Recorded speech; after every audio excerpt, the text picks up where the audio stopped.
First, you have some time to look at questions 1 to 4.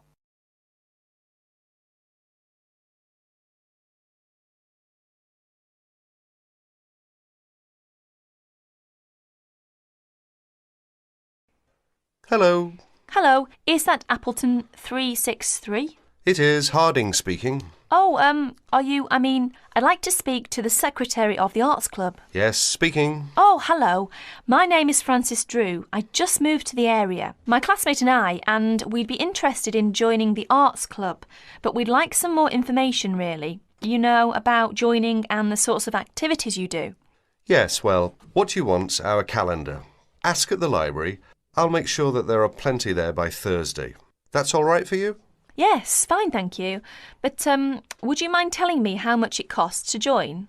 Membership fee for an adult is £2.50 per year, of course. What exactly does club membership entitle one to? Entitle you to? Oh, for a start, there's the club events. You get invited to them, of course. They're for members and only, they are free. What sorts of events are there? You'll see what they are when you get hold of a calendar. But, well, there's club evening, for instance, once a month, usually Wednesdays from 8 till 10. And whereabouts do you hold them? Club evenings, the beach pavilion. Do you know it? No, I don't think I do. It's not near the seafront, is it? No, up past the tennis courts on Park Avenue. You know where that is. No, I'm afraid I don't. We'd soon find it, though. Quite good. I don't know what your interests are. Music. Got any musical talents? I'm not sure about talents exactly. I like music. We both do. Do either of you sing? Oh, yes. We've both been in choirs. Well, there you are then. The club's got a very fine choir. Very fine. I'm in it myself, as a matter of fact. We have practices every Friday evening. And it's no good just thinking of joining if you can't make the practices. Before you hear the rest of the conversation, you have some time to look at questions 5 to 10.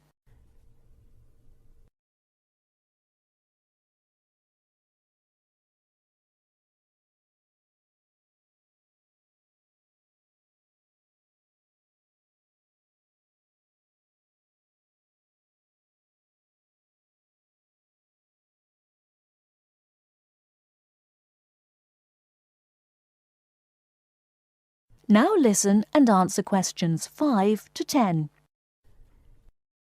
What's the procedure? If we decide to join the choir or any of the other activities, how do we go about it? You can't get into the choir without an audition. As far as the other sections are concerned, members have to apply through the section's secretary in the first place. Yes, right. And the fee again, I've written it down somewhere. £2.50 each. And where do we send it? To you? No, I'm the secretary. It's the treasurer who deals with that. I'll give you his name if you want to write it down. Yes, please. His name is Hosegood. H-O-S-E and then Good. Yes. Initial P, address 3 Clay Hill, Appleton. Right. And it's all right to send a cheque? That's the usual, yes. Payable to Appleton Arts Club. Appleton, A-P-P-L-E-T-O-N. Oh, and better put your address on the back as you're new. And incidentally, there's a newsletter out 3 times a year, just to keep club members up to date with what's going on. They're sent to everyone. That's good. Just one last thing. Would you mind telling me what the other sections are so that I can tell my classmate and we... The players, that's our act group I've told you. Choir, you know about. There's the gramophone circle, the music workshop, the literary and discussion group. Oh, that one meets in different members' homes. Then there's the studio workshop and, what have I missed out? Oh, yes, the art talks. That's the lot, I think. The Film Society. That's the other one. Got them all. Ah, yes, just about. Thank you very much. You've been very helpful. Not at all. Pleased to assist. And look forward to meeting you and your classmate at the club. Yes, thank you. Goodbye then. That is the end of part 1. You now have half a minute to check your answers.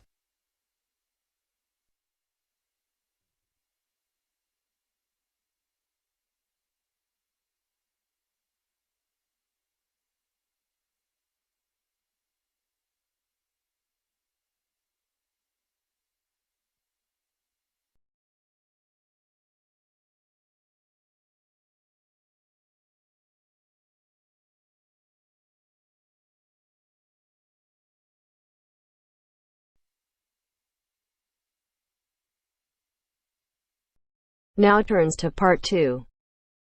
Part 2. You will hear a speech given by the head of a company to some new employees. You have 30 seconds to look at questions 11 to 16.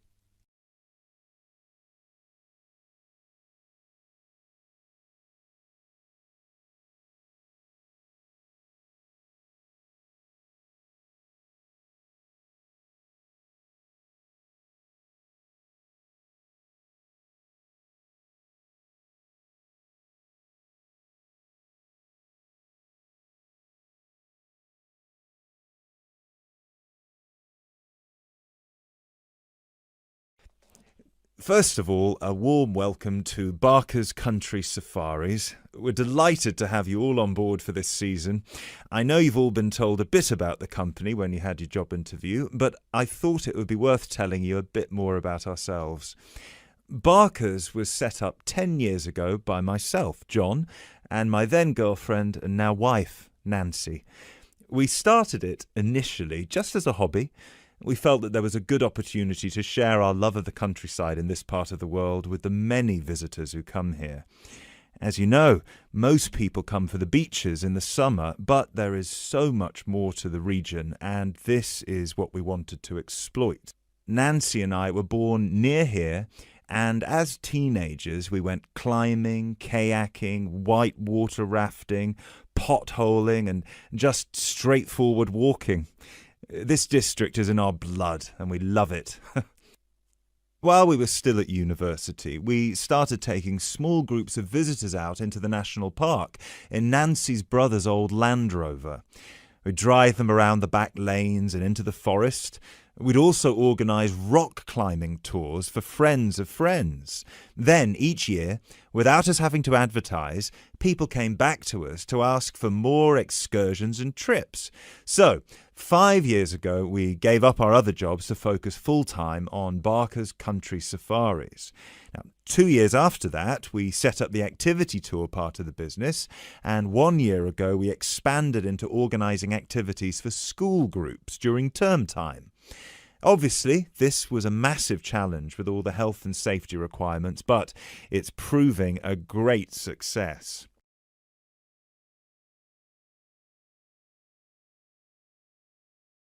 You now have 30 seconds to look at questions 17 to 20.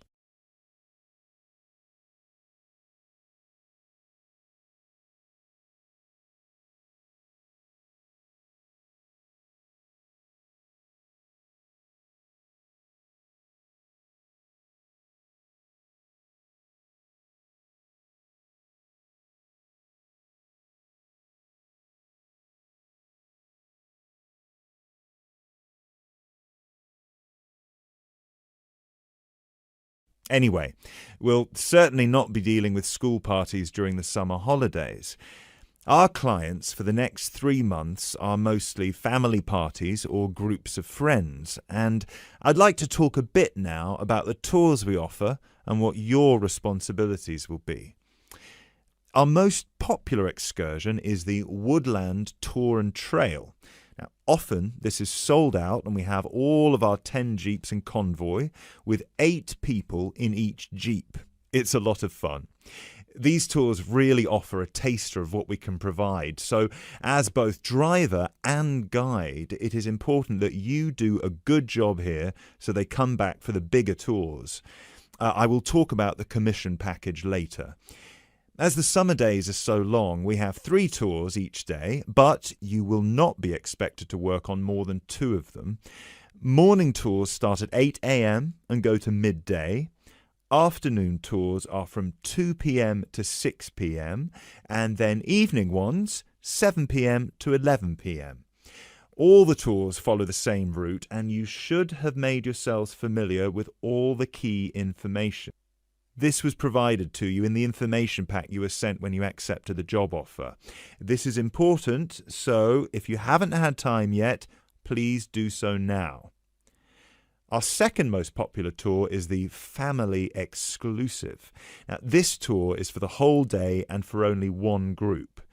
Usually it is just 1 jeep, but sometimes there are 2 if the party is large. These tours go from 10 a.m. till 5 p.m. and include lunch at the Brown Bear in Lower Middleton. We have a number of different routes for these tours as we don't want our premium clients being made to feel that they are part of a large package deal. You will be told which route to take with your weekly schedule. Now, I'd like to move on to these specialty tour packages. These are the ones that we are keen to book people on once they've done the woodland tour and trail trip.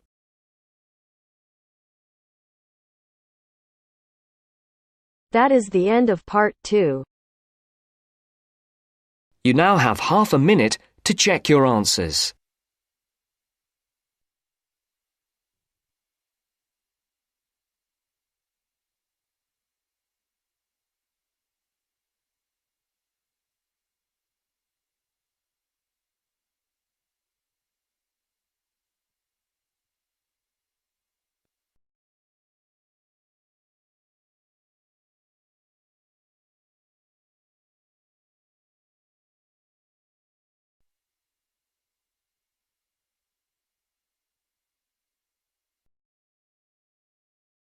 Now turns to part 3.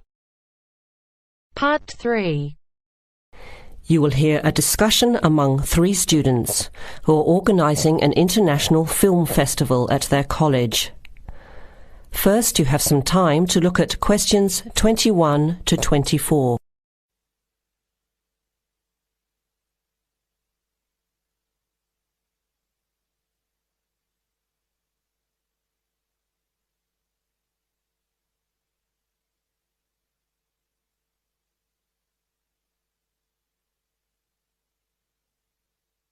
Now listen carefully to the first part of the discussion and answer questions 21 to 24. Thanks for coming to this meeting on such short notice, Anna and Veronica.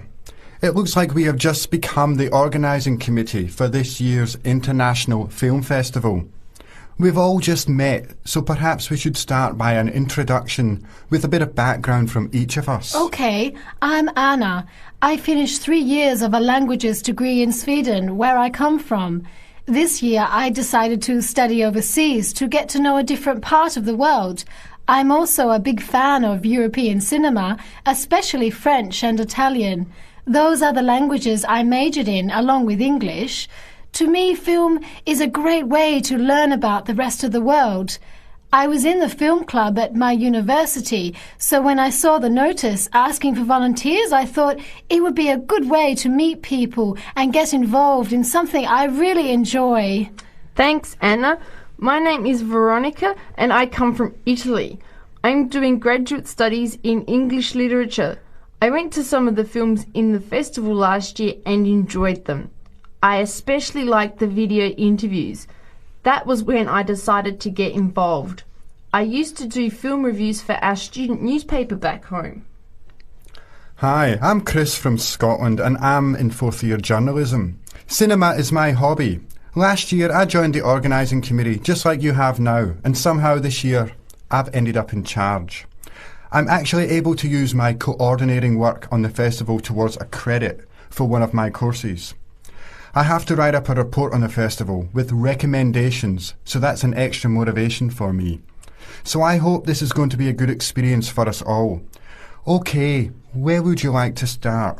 How about a general overview of the festival? I don't really know much about it. Well, the film festival was started by International Student Society 5 years ago and has grown every year. It is held over 4 nights during study break, Wednesday to Saturday. Normally we show 3 films a night. Last year we tried to choose films from different parts of the world that fit together in some way, maybe a similar theme. Or we could feature a type of film like action films or science fiction. Now you have some time to look at questions 25 to 30.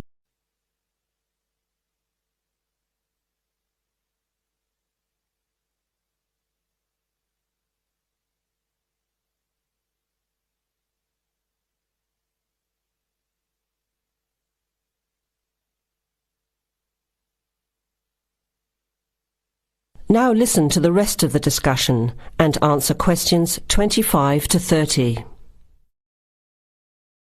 Who picks the films? It's up to us on the committee to decide. You mean we get to pick all the films ourselves? What a hard decision. There are so many to choose from. Well, that's the fun part. We have this catalogue of independent distributors. The films are listed by language and have a short summary. We just have to go through it to find a good combination of films that will attract an audience. Veronica mentioned something about interviews. How does that fit in? We set up cameras in the foyer of the theatre and did live interviews before, during intermission and after the screening. Anyone from the audience could come up and talk about the film. The Broadcasting and Journalism School set it up and ran the interviews.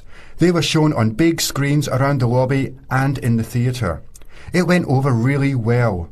We had a long lineup of students waiting to be interviewed on TV. Everybody wanted their minute of fame. Great idea. Yeah, it worked really well. We should certainly do something similar again. Maybe even develop the idea further, like a website with audience reviews and discussion, so we can get as much participation and involvement as possible. Hey, that's a good idea. Can I ask a question? None of the films are in English, right? Are they dubbed or subtitled? Well, we do occasionally choose a film in English, but only from unusual places where the dialect is so strong they sometimes need subtitles, like the Caribbean or even Scotland. The majority of films in the festival are foreign language, dubbed in English. We've learned from experience that students don't like reading subtitles. Maybe they read too much already. Whatever the reason, the subtitled films get smaller audiences, so we avoid them as much as possible. So how large an audience can we expect, and how much does it cost to get in? It costs $5 per film or a $20 pass for the whole event. All 12 films for the real movie fan.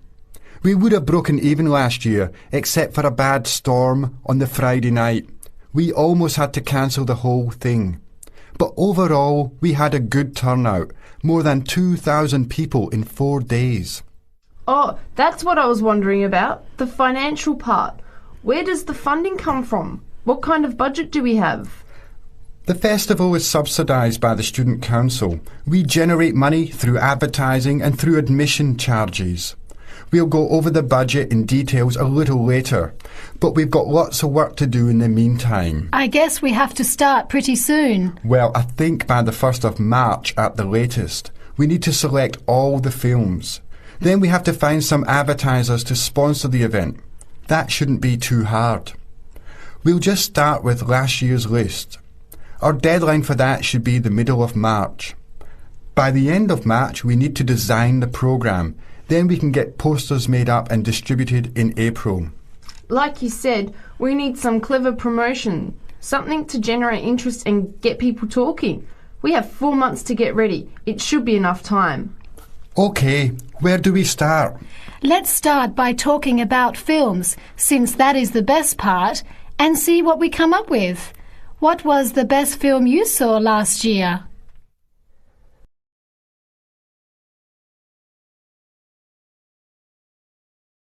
That is the end of part 3. You now have half a minute to check your answers.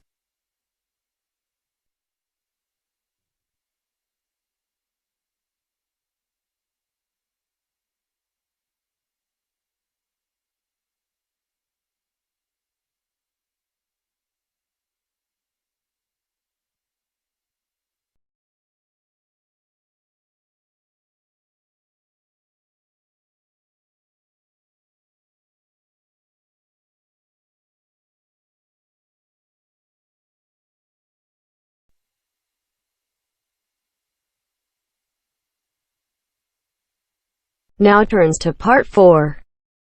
Part 4. You will hear a biology lecture about tuberlaria. First, you have some time to look at questions 31 to 40.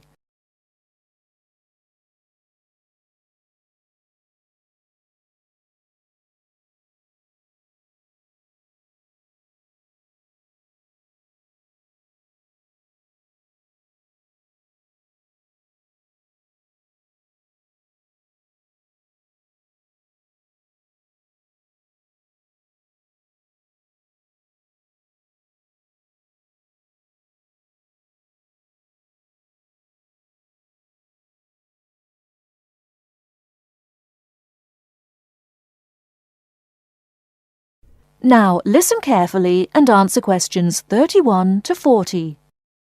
Hello, everyone. I'm glad so many people have shown up here today to hear about these fascinating little creatures called the turbellaria. My name is Dr. Baker, and I've spent 20 years researching thousands of different species of platyhelminths, what are commonly known as flatworms, both free-living and parasitic. So there are a lot of things I could tell you about these extremely interesting invertebrate, but I will try to keep it short. Turbellaria are unique amongst flatworms in 3 ways. The first one is that, unlike 80% of all platyhelminths, turbellaria do not need to secure nourishment from a living source. This means that they do not generally parasitize a host, but are instead found living freely in the environment. So, no need to worry about any of these little samples I've got here escaping and causing havoc. The second way in which they're different is that they are, well, they're incredibly simple. And by simple, I don't mean in terms of structure, as their structure is indeed quite complex, and I'll get to that later. By simple, I mean that they're not the brightest bulbs in the box. Flatworms in general are not known for their cognitive abilities, especially when compared with other invertebrates such as cuttlefish or octopuses or even insects. But amongst flatworms, turbellaria are by far the most primitive of the bunch. Finally, and this is a direct result of the first thing I mentioned, turbellaria tend to have a much more complicated sensory system in their head region. This includes a set of eyes with receptors that can detect light, as well as chemical sensory organs that assist turbellaria in locating food. Obviously, as other flatworms receive nutrition directly from their host, they have no need for this. Despite these 3 differences, however, turbellaria are quite similar to other flatworms in all sorts of other ways. First of all, as their name suggests, they're incredibly flat, which allows them to hide under stones. They're symmetrical on both sides, and they don't have a body cavity. They also don't have any specialized respiratory, skeletal, and circulatory systems. What they do have, however, and this is what I meant when I referenced their structure before, is 3 layers known as the endoderm, the mesoderm, and the ectoderm, as well as a head region where their brain and sense organs are located, and a spongy connective tissue that fills all the space between their organs. Finally, like most species of flatworms, they're hermaphrodites. This means that a single flatworm has a set of each gender. But don't take this to mean they reproduce alone. Their preferred method of reproduction is called cross-fertilization, which means that each flatworm fertilizes the other. I mentioned before that most flatworms need a host, but turbellaria feed from the environment. So what do they feed on? Most turbellaria can be found either in fresh or salt water, and they feed on small insects, microscopic matter, and crustaceans. They will pretty much eat anything they find. They have no preference on whether their food is living or dead. Also, and this is the most remarkable part about their eating habits, if they ever find themselves in a situation where food is scarce, they might also feed on themselves. That's right, they'll start eating their own body, starting with the least essential muscles and organs and working their way up. They will shrink in size until they're able to find food again, at which point they'll begin to regenerate everything they've lost. One final thing about food, and apologies in advance if I disgust you, turbellaria don't possess an anus, which means that their mouth, which is a muscular opening on the underside of their body, has to serve as one. Before I finish this presentation, one more thing you've probably heard before but weren't sure if it was a myth or not. I mentioned already that turbellaria can reproduce on their own, but there's a second method they can use, which is known as fission. Now, as a child, you were probably told that if you cut a worm in half, it will grow into 2 new worms. That's not entirely true, but flatworms are not worms exactly, and they do have the ability to regenerate by splitting into 2, perhaps even more smaller parts, at which point each part regrows the missing organs and becomes a brand new turbellarian. Now this is extremely important for us, and this is how I'd like to close this presentation.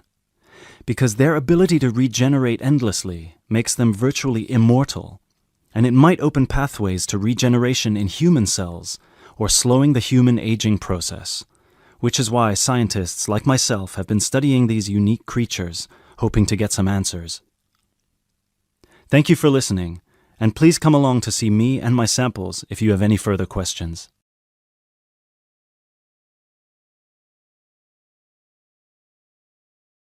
That is the end of part 4. You now have half a minute to check your answers.